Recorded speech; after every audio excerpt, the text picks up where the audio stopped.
සුබ දවසක් ඔයාලා හැමෝටම. අද අපි කතා කරන්න හදන්නේ වෙනද වගේම මෙන්න මේ Java පතෙක් නිර්මාණය ගැන. එහෙනම් අපි යමු අපේ වීඩියෝ එකට. අපේ සුකී ක්‍රියේෂන් බතික් වීඩියෝ මාලාව හරහා දැනට Java බතික් කරන වීඩියෝ කීපයක්ම දාලා තියෙනවා. හැමෝම නිතරම අහන්නේ Java බතික් කරනකොට සෝඩියම් සිලිකේට් පාවිච්චි කරන්නේ නැද්ද කියලා. එහෙනම් අද අපි මේ කරන්න හදන්නේ සෝඩියම් සිලිකේට් භාවිතා කරලා කොහොමද Java එකක් නිර්මාණය කරන්න කියලා.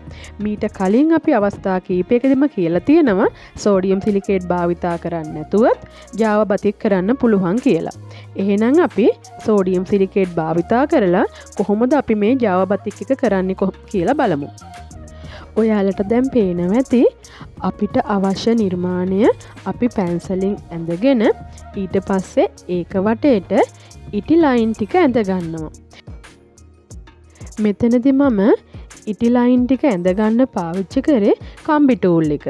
මොකද මට මේක සියුම් නිර්මාණයක් විදිහට කරන්න උවමනා වුණා. එතකොට ෆනල් එක පාවිච්චි කරා නම් ඉටි ලයින් එක මීට වඩා මහතට හිටින හින්දා මම පාවිච්චි කරේ කම්බි ටූල් එක. හැබැයි මෙතනදී ඔයාලා සැලකිලිමත් වෙන්න ඕනේ. කම්බි ටූල් එකෙන් අඳින ඉටි ලයින් එක ගොඩක් සියුම්ව ඇඳෙන නිසා ඉටි මිශ්‍රණයේ උෂ්ණත්වය නිවැරදිව පවත්වා ගන්න. මොකද ඉටි මිශ්‍රණයේ උෂ්ණත්වය අඩු වුණොත් එහෙම ලයින් එක හීන නිසා ඒක අතරින් වර්ණ මිශ්‍රණය එළියට යන්න පුළුවන්. එහෙම වුණොත් ඒකේ ගුණාත්මක භාවය අපිට නැතු වෙනවා. ඒ වගේම මහත් වුණොත් එහෙම නැත්තම් මේකේ ඉටි මිශ්‍රණයේ උෂ්ණත්වය වැඩි වුණොත් එහෙම රෙද්ද පුරා පැතිරෙන්න තියෙන ඉඩකඩ වැඩි. එහෙම වුණොත් අපිට අවශ්‍ය විදිහට ලයින් එක සිහින්ව ගන්න පුළුවන්කමක් නැතු වෙනවා.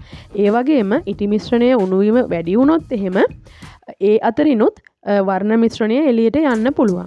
මේ කරුණු මම හැම වීඩියෝ එකකම කතා කරලා තියෙන හින්දා ඔයාලා දැනටමත් දන්න කරුණු ටික.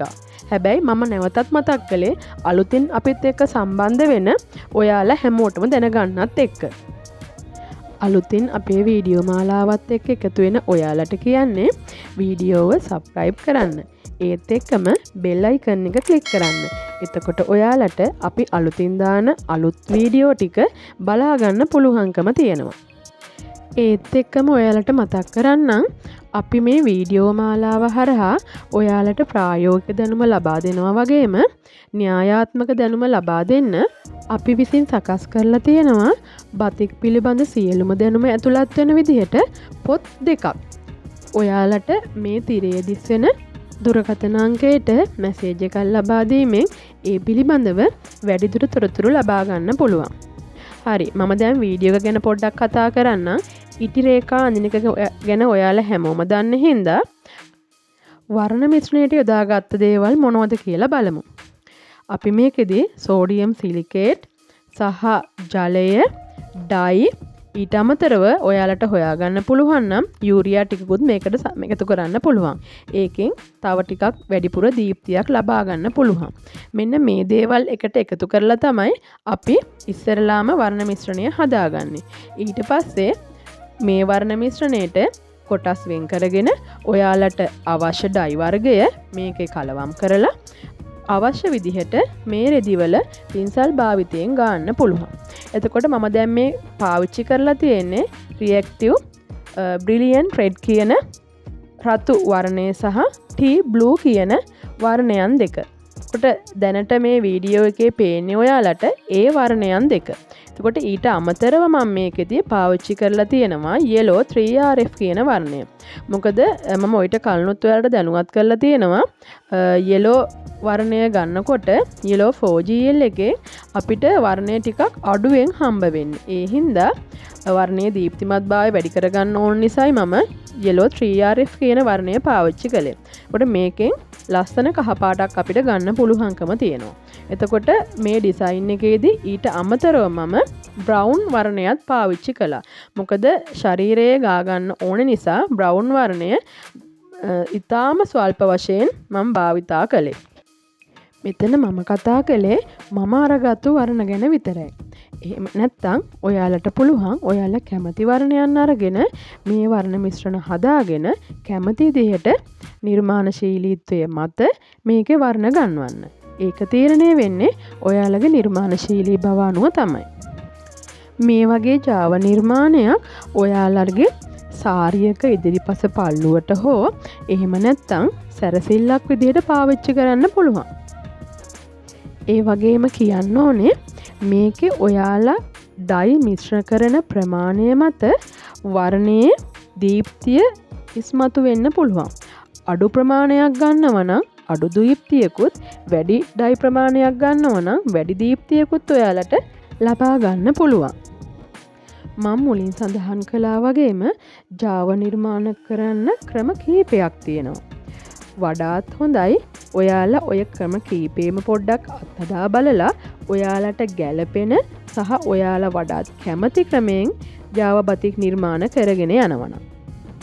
එහෙම වුණොත් ඔයාලට උසස් බතික් නිර්මාණයක් කරගන්න පුළුවන්කම ලැබෙනවා. හැමෝම කරනවට වඩා වෙනස් දෙයක් කරගන්න පුළුවන්කම ලැබෙනවා. මතක තියාගන්න මේ විදිහට Java නිර්මාණයක් වර්ණ ගැන්නුවට පස්සේ අපි පැය 6ක් 8ක් අතර කාලයක් මේක වියලෙන්න තියන්න ඕනේ. සාමාන්‍යයෙන් වැසි දවසක නම් ඊට වඩා කාලයක් යන්න පුළුවන්. ඒත් එක්කම ඔයාලට මේක ඉක්මනට වේලගන්න අවශ්‍යයි නම් hair dryer එකක් පාවිච්චි කරන්න පුළුවන්කමක් තියෙනවා. ඒක මම කිව්වේ සාමාන්‍යයෙන් වැසි කාලෙකදී ඔයාලා Java නිර්මාණයක් කරනවා නම්.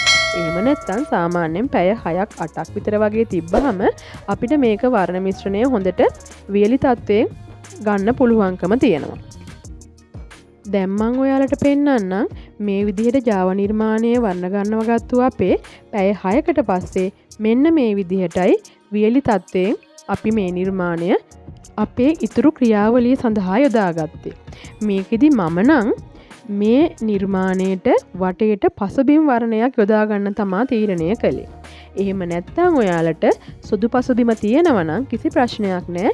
එහෙම්මම වියලුණාට පස්සේ ඉටි ටික අයින් කරලා සුදු මිශ්‍රණයත් එක්කම Java නිර්මාණය තියාගන්න පුළුවන්. හැබැයි මට උවමනාව තිබුණේ මේ Java නිර්මාණය පසුබිමට කළු වර්ණය යොදා ගන්න. එතකොට එහෙම කළු වර්ණය යොදා ගන්නව නම් ඔයාලට පේනවා ඇති මම මොකද්ද කරන්නේ කියලා. මේ Java නිර්මාණය උඩින් නැවතත් ඉටි මිශ්‍රණයක් අපි යොදා ගන්න ඕනේ. හැබැයි මතක තියාගන්න මේකෙදී අපි මෙතන උඩින් යොදන ඉටි මිශ්‍රණය ගැන සැලකිලිමත් වෙන්න ඕනේ. මොකද අඩු උෂ්ණත්වයක් එක්ක ඉටි මිශ්‍රණය මේකට යෙදුවොත් ඒ හරහා ඇතුළට කළු වර්ණය යන්න පුළුවන්. ඒ හින්දා ටිකක් වැඩි උෂ්ණත්වයක් යටතේ අපි මේ ඉටි මිශ්‍රණය මේ නිර්මාණය උඩින් යොදා ගන්න ඕනේ. එහෙම වුණොත් තමයි අපිට මේ වර්ණ ටික මේ විදිහට පැහැදිලිව හඳුනා ගන්න පුළුවන්කම තියෙන්නේ. එහෙම නැති වුණොත් කළු වර්ණය මේ ඩිසයින් එක පුරාවටම යන්න පුළුවන්කම තියෙනවා. එහෙම වුණොත් ඔයාලගේ නිර්මාණය ගුණාත්මක භාවයෙන් ගොඩක්ම අඩු වෙන්න පුළුවන්. අපිට ඕනේ අපි මේ යොදාගත්තු වර්ණ ටික ඉස්මතු වෙලා නිර්මාණය ලස්සනට පේනවා දකින්න. ඔයාලා ආසයි නම් මේ වගේ නිර්මාණ කරන්න අපි ඔයාලට න්‍යායාත්මක හා ප්‍රායෝගික දැනුම ලබා දෙන්න. න්‍යායාත්මක දැනුම ලබා දෙන්න මං කලින් කිව්වා වගේ අපි විසින් සම්පාදනය කරලා තියෙන පොත් අරගෙන ඒ පොත්වල තියෙන කරුණු ඒ විදිහටම කළාම මේ නිර්මාණ මේ විදිහටම ඔයාලටත් කරගන්න පුළුවන්කම තියෙනවා. ක්ලාස් එකකට යන්න බැරි අපහසුතාව තියෙන අයට මේ පොත අරගෙන ඔයාලට අවශ්‍ය විදිහට ඔයාලගේ නිර්මාණය කරගන්න පුළුවන්. එතකොට මම මෙතනදී භාවිතා කළා කිව්වේ කළු වර්ණයනේ. කළු වර්ණය ගත්තෙත් මම රියැක්ටිව් වර්ණයෙන්ම තමයි. එතකොට කළු වර්ණය අපි මේකට යොදනවා නම් බාත් එකක් මගින් කළු වර්ණය යොදා ගැනීම තමයි මම හිතන්නේ වඩාත් සුදුසුම. මේ ඔයාලට පේන්නේ මම ඒ විදිහට බාත් එකක් හරහා කළු වර්ණය යොදා ගන්න විදිහ. එතකොට මේකෙදී අපිට රියැක්ටිව් ඩයි එක ඒත් එක්කම ග්ලෝබසෝල් සහ කෝස්ටික් සෝඩා අවශ්‍ය වෙනවා. ඒ විදිහට වර්ණ ගන්නවන්න අපිට ජලය මම දැන් මෙතෙන්දි භාවිතා කරලා තියෙන පොඩි රෙදි කැබැල්ලක් හින්දා මම මේකෙදි වතුර ලීටරයක් විතර වගේ තමයි පාවිච්චි කළේ. එතකොට ඒ නිවැරදි අනුපාතයන් එක්ක මම කියපු විදිහේ රසායනික සංයෝග ටික එකිනෙකට මිශ්‍ර කරලා මේ බාත් එකට දාලා අපිට මේ රෙද්දට කළු වර්ණය යොදා ගන්න පුළුවන්. එහෙම කරලා ඔයාලට ලස්සනට අවසානයේ ලස්සන ඩිසයින් එකක් ඉස්මතු කරගන්න පුළුවන්. සමහර අය නම් මේකෙදි කළු පාට වටේට සෝඩියම් සිලිකේට් මිශ්‍ර කරපු ජාවා මිශ්‍රණයම ගාන්නත් පුළුවන්. හැබැයි මට හිතෙනවා ඊට වඩාත් හොඳයි කියලා බාත් එක එක්ක මේ විදිහට නිර්මාණය කරගන්නවා නම්. තවත් ලස්සන මේ වගේම වීඩියෝ එකින් නැවත හමුවෙමු. අපි සුකී ක්‍රියේෂන්.